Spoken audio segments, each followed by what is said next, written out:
Bill, en los últimos años me han escrito contándome de divisiones en iglesias y a veces divisiones en lugares estratégicos, lugares donde se necesita mucho el evangelio y las pequeñas iglesias que hay se dividen.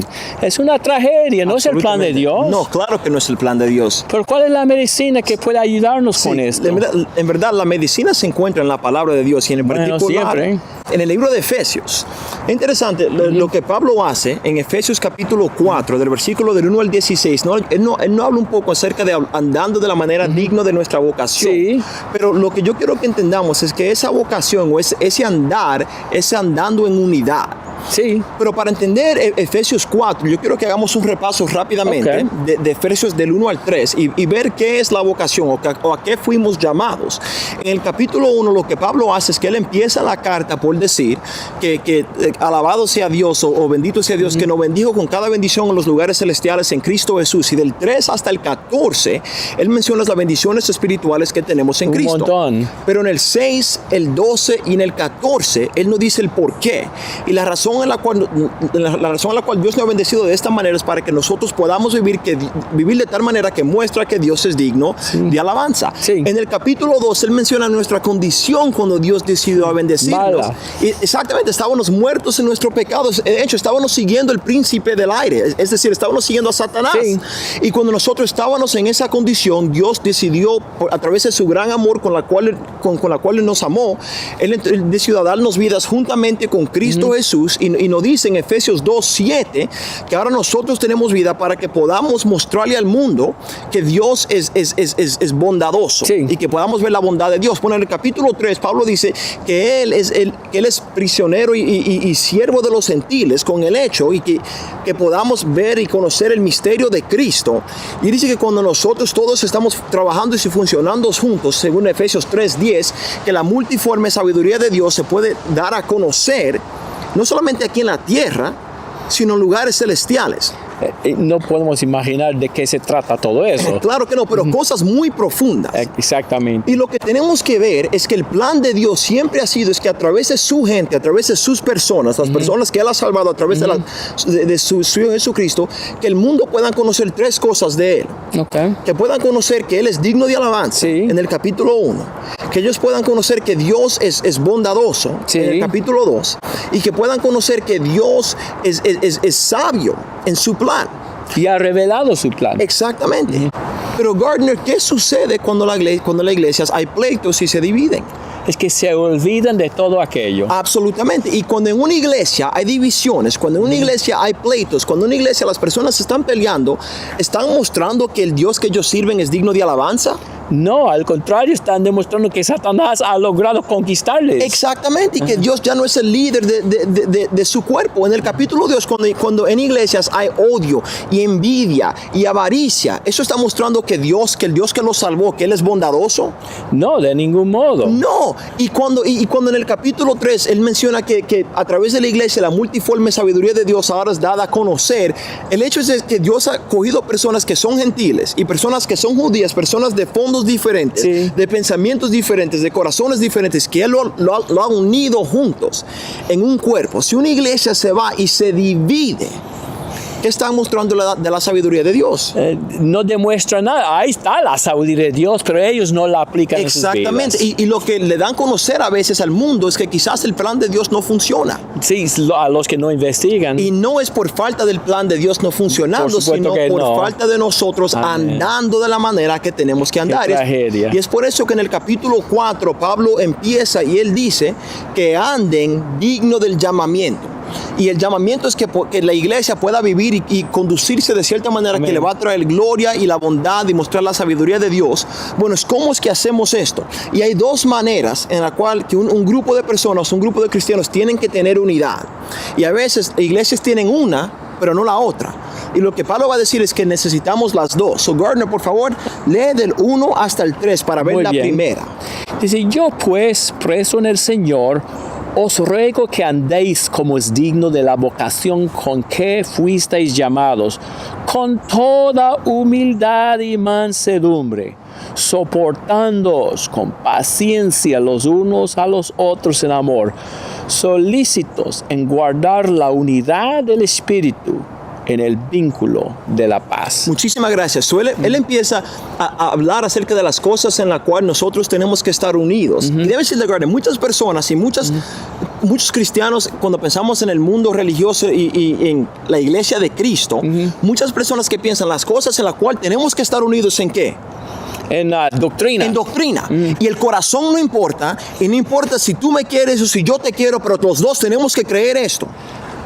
Es un desastre. Hay muchos pleitos en cuanto a qué es la doctrina muchas veces. Y es interesante que de la manera que Pablo empieza, es que antes de hablar de doctrina, y él va a mencionar doctrina, pero antes de hablar de doctrina, él menciona el tipo de corazón que una iglesia tiene que tener. Un corazón lleno de humildad y mansedumbre, soportándose, etcétera, etcétera. Exactamente, porque piensen esto, cuando una iglesia, cuando cada miembro de la iglesia tiene humildad, ¿qué significa eso? No es que yo soy más grande que tú, ni tampoco es que yo soy peor que tú, sino cuando pensamos en Filipenses 2 y Cristo mostrando su humildad, es que yo no voy a pensar en mí mismo, sino que voy a pensar en nosotros. ¿Verdad? Y si una iglesia tiene personas que en verdad son humildes, imagínense cómo eso puede cambiar las iglesias en las cuales nosotros estamos. Es una clave que en muchas partes la pasan por alto. Y absolutamente. Y él continúa, y después de hablar de humildad, él menciona ¿qué? Dice mansedumbre. Que las iglesias necesitan mansedumbre. No solamente que yo pienso que tú eres más, o que yo te estimo a ti más que a mí mismo, sino que yo tengo mansedumbre. Y me pongo a pensar, la ilustración que me encanta pensar es que si yo estoy cargando un bebé, yo no uso toda mi fuerza para cargar ese bebé, porque yo sé que el bebé es ¿qué? Es frágil. Es frágil. Yo tengo, la idea es yo tengo control, yo tengo mi poder bajo control. Y en iglesias muchas veces nosotros pensamos, porque yo tengo este poder, porque yo tengo este derecho, yo voy a mostrar mi poder, o mostrar mi derecho, o mostrar mi autoridad. Y lo que necesitamos es menos de eso y más con poder bajo control. Mansedumbre, me gusta la ilustración. Más mansedumbre. Él continúa en el versículo 2 y ¿qué él dice? Soportándoos con paciencia. Sí, soportándoos con paciencia. Y una palabra en inglés que me gusta mucho para ilustrar eso, la palabra es long suffering. Longanimidad. Ok, y la idea con eso es sufriendo por mucho tiempo. Piensen en esto. Si las personas están dispuestas a soportar con paciencia, llega un hermano que está haciendo algo que me molesta. Si yo estoy soportando con paciencia, ¿me voy a enojar con él inmediatamente? No. Tardo para la ira. Pero muchas veces lo que sucede en iglesias es que personas buscan por razones para estar airados con sus hermanos, buscan por razones para estar enojados los unos con los otros, y nosotros tenemos que aprender a soportarnos los unos con los otros en amor. Él sigue eso en el versículo 3. Él dice que tenemos que ser solícitos a hacer ¿qué? De guardar la unidad del Espíritu. Déjame decirte, eso es un mandamiento, no es una sugerencia. Muchas veces pensamos que es una sugerencia. Él dice que nosotros tenemos que ser solícitos, tenemos que ser diligentes a guardar la unidad que tenemos en el Espíritu de Dios. Amén. Cuando pensamos en iglesias, hay muchas iglesias que piensan que lo que yo tengo que tener es creer las cosas correctas. De nuevo, y no somos muy amigables, no somos muy amorosos. Se despiden 2 minutos después de la reunión y no se vuelven a ver hasta el domingo que viene. Hasta la próxima semana. Él dice que si vamos a ser unidos, tenemos que ser primeramente unidos en corazón. Sí. Que tenemos un corazón que es humilde, que es paciente, que es manso, que está buscando mantener la unidad. Pero el problema es que a veces hay iglesias que piensan que eso es todo lo único que necesitamos. Amor. Que yo te quiero y tú me quieres y lo que creemos no importa tanto. Dame la mano y mi hermano será. Sí, exactamente. Y no importa de dónde venga mi hermano, qué crea mi hermano, pero des en cuenta cómo Pablo continúa en los próximos par de versículos. Gardner, lee del 4 hasta el 6. Un cuerpo y un espíritu, como fuisteis también llamados en una misma esperanza de vuestra vocación, un Señor, una fe, un bautismo, un Dios y Padre de todos, el cual es sobre todos y por todos y en todos. Okay, lo que él va a decir es que acaba de decir, este es el corazón que tú tienes que tener, pero él continúa y va a decir, estas son las cosas que son reales para las personas que están bajo Dios. Y él empieza en el versículo 4 y no dice que hay un solo ¿qué? Cuerpo. Hay solo un cuerpo. Cristo solo tiene un cuerpo. La idea es que yo me estoy dividiendo, ya tú no eres mi hermano. Bueno, Cristo solo tiene, Él es una cabeza, Él solo tiene un cuerpo. Sí. So, yo no me puedo dividir de quizás no somos en la misma congregación, pero no dejamos de ser hermanos. Sí. Porque solo hay un cuerpo. Pero también esto nos ayuda a entender que no hay que la idea de las diferentes definiciones, que mi cabeza es el Papa o hay solo una cabeza, Cristo, y Cristo solo tiene un cuerpo. ¿Verdad? El cuerpo que lo está siguiendo a Él. Él continúa, Él dice que hay solo un ¿qué? Un espíritu. Un espíritu, y piensen en esto. ¿Habían diferentes espíritus que nos reveló la verdad de Dios? No, Solo fue solo un espíritu. Y si solo fue un espíritu que me reveló la verdad, pues la verdad que yo tengo no es diferente que la verdad que tú tienes. Y de nuevo, esto quita la idea de tú piensas lo que tú piensas, yo voy a pensar lo que yo pienso. No. Sigamos el único espíritu. Exactamente. Él continúa y él dice que hay también solo ¿qué? Fuimos llamados a una ¿qué? Una misma esperanza. Me encanta, esa es probablemente mi favorita, porque la idea es que no hay diferentes cielos por diferentes personas. No hay un cielo por este grupo de personas que es diferente de la de esta. Sí. Y lo que sucede es que muchas veces nosotros tratamos el cristianismo como una competencia. Sí. Y si yo llego al cielo, no significa que tú no puedes llegar. Y si tú llegas, no significa que yo no puedo llegar. De hecho, tenemos que aprender que eso no es una competencia, sino que estamos trabajando juntos porque la misma esperanza está ahí por cada persona. ¿Verdad? Si no podemos llevarnos aquí, entonces allá vamos a tener mucho tiempo juntos tenemos que arreglar aquí, esa es la idea. Exactamente. Solo hay una esperanza, esa esperanza es para cada persona. Él continúa en el versículo 5 y ¿qué él dice? Un Señor. Que solo hay un Señor. Que yo no sirvo a un Señor que es diferente que la que tú sirves. Que solo hay un Señor y es el Señor quiere que lo sirva de cierta manera. Amén. Solo lo tenemos que servir a Él. Él continúa, Él dice que hay solo una ¿qué? Una fe. Una fe. De nuevo, yo no creo en algo y no debo de creer en algo diferente de lo que tú crees. Cuando pensamos en la unidad que Dios quiere, tenemos que tener el corazón correcto, pero Él dice que solo hay una fe. No es que yo puedo creer lo mío, tú puedes creer lo tuyo, que los dos estamos bien. Él continúa en el versículo 5 y Él dice que hay solo un ¿qué? Un bautismo. Un bautismo. Es decir, que si yo fui bautizado en mi iglesia, para ser miembro de la iglesia, ese no es el bautismo que vemos aquí. Si yo fui bautizado como un niño, eso no es el bautismo que vemos en el Nuevo Testamento, que solo hay un bautismo y que ese bautismo es en el nombre de Jesucristo por la redención y por el lavamiento de nuestros pecados. ¿Verdad? Él continúa en el versículo 6 y yo creo que esto nos ayuda a entender un poco más esta unidad que tenemos. Él dice que hay solo un ¿qué? Un Dios y Padre de todos. Me encanta eso, porque un Dios entendemos, es fácil, pero ¿cuál es la próxima que él dice? Padre. Y un Padre. Es decir, que somos miembros de la misma familia. Amén. Y cuando pensamos en las congregaciones y lo que nuestras congregaciones necesitan, son estas dos cosas. Es unidad en espíritu y unidad en doctrina. Sí. Pero bueno, déjame hacerte una pregunta. ¿Cuándo es que acabamos? ¿Cuándo terminamos? No, cuando dejamos de seguir a Dios y comenzamos a buscar nuestro propio camino. Sí, y déjame decirte, es una manera, déjame decirte otra manera en la cual podemos terminar. Okay. Cuando cada persona llegue a la estatura de Jesucristo.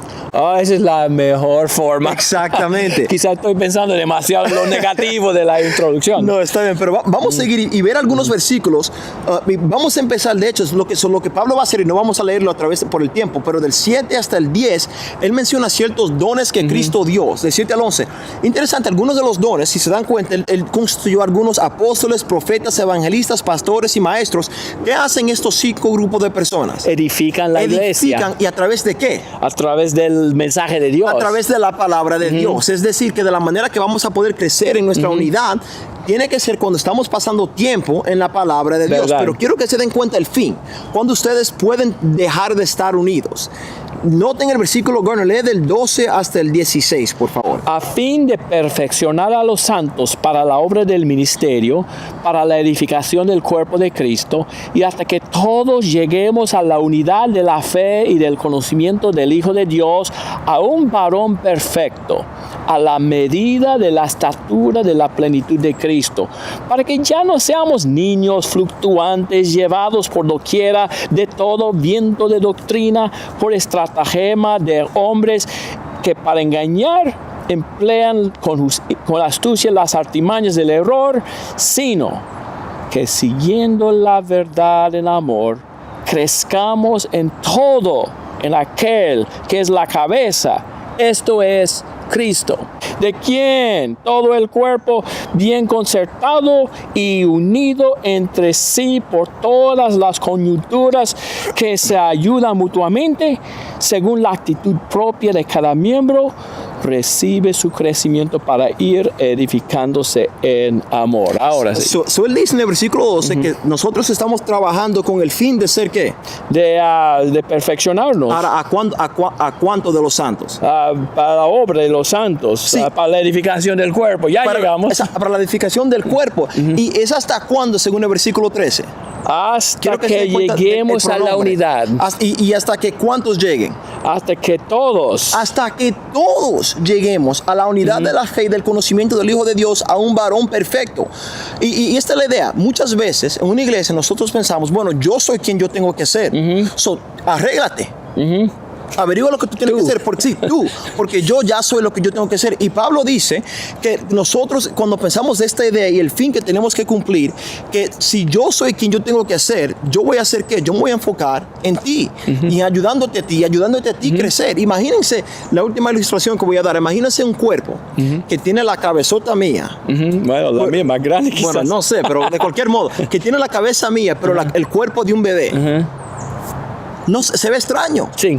O imagínense un cuerpo que tiene la cabeza mía y las piernas mías. Yo soy un poco alto, pero que tiene el torso de un bebé. No funcionaría. Y hay muchas iglesias que son de esa manera y se dividen a través de eso.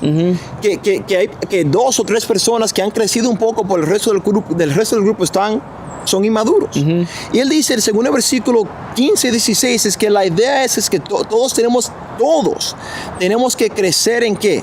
En Cristo. En Cristo Jesús. Y me encanta como él dice el versículo 15, sino siguiendo la verdad en amor. Acuérdense las 2 cosas que necesitamos para ser unidos. Unidad de espíritu, unidad de amor y unidad de verdad. Exactamente. Y esa es la idea. Es que el fin de nuestra unidad, el tiempo cuando tú puedas decir que ya te ha acabado de trabajar aquí, no solamente es cuando tú llegues a estar en la forma y ha crecido en Cristo Jesús, que si lo está haciendo bien jamás va a suceder acá, sino cuando cada persona que está en la congregación de nosotros estamos, hasta que ellos lleguen ahí también. Y si yo lo puedo ver de esa manera, yo siempre voy a estar trabajando con ustedes, siempre voy a estar tratando de ayudar y de servir y de trabajar juntos, porque los dos nos necesitamos para poder crecer en Cristo Jesús. Y son cosas difíciles. No estoy diciendo que estas cosas es que no somos fáciles. Exactamente. Pero, cuando estamos tratando de crecer en estos aspectos, vamos a glorificar a Dios de la manera que Dios se merece. Amén. Que así sea, que apliquemos esta medicina antes de la división. Sí, absolutamente. Sí. Y bueno, si hay iglesias que están divididas, regresen a esta medicina que puede ayudar. Pero es mucho mejor que no se dividen, es mucho mejor de no llegar hasta ese instante cuando hay que resolver problemas. Empecemos ahora. El prevenir es más fácil que curar, hay un dicho en inglés. Absolutamente. Muchas gracias por haber visto este video. Que Dios les siga bendiciendo.